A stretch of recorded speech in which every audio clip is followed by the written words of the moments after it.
Brought up around them and never missed a TT, so he's grown up in the paddock and around the bikes and never shown a real hunger for the tarmac stuff. We do quite a bit of trials at home, but this opportunity came and I thought, let's give it a shot, and here we are. You know, we're round 4 now. We missed the last round, I was away, but he's yeah, he enjoys it. You know, we pull up, he jumps out the van, I don't see him for an hour, and he catches up with his mates, and it's really a good little environment with a lot of people with similar interests and like-minded kids, so he loves it.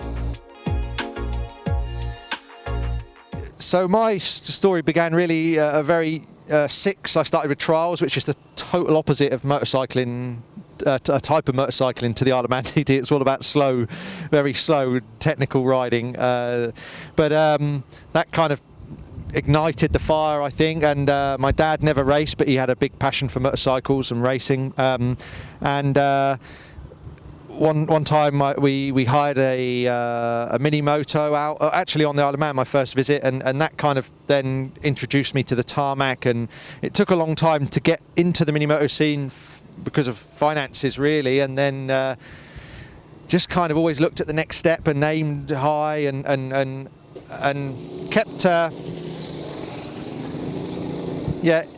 aimed high and just kept chipping away to get to where we wanted to be, and somehow we made it. You know, timing is one thing, I suppose, but for sure I appreciate where I am now, and it wasn't gifted, it was definitely earned, and I don't know, maybe this brings back a few memories, really, being back in this paddock, because there'll be kids here that do go on to great things, I'm sure.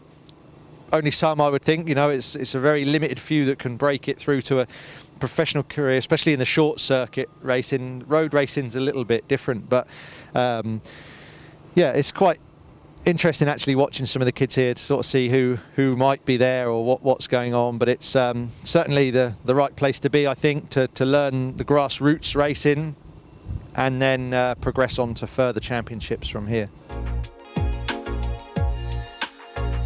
I think he would like to. He did ask the other day, when do you start work? Like quite a random question, but I think he's drawn towards engines and wheels, and we've more and more lately we've been spending more time in the garage. He's helping me with the bike and spanner in, so he's showing an interest. I think in some form or another he will be involved, in motorsport.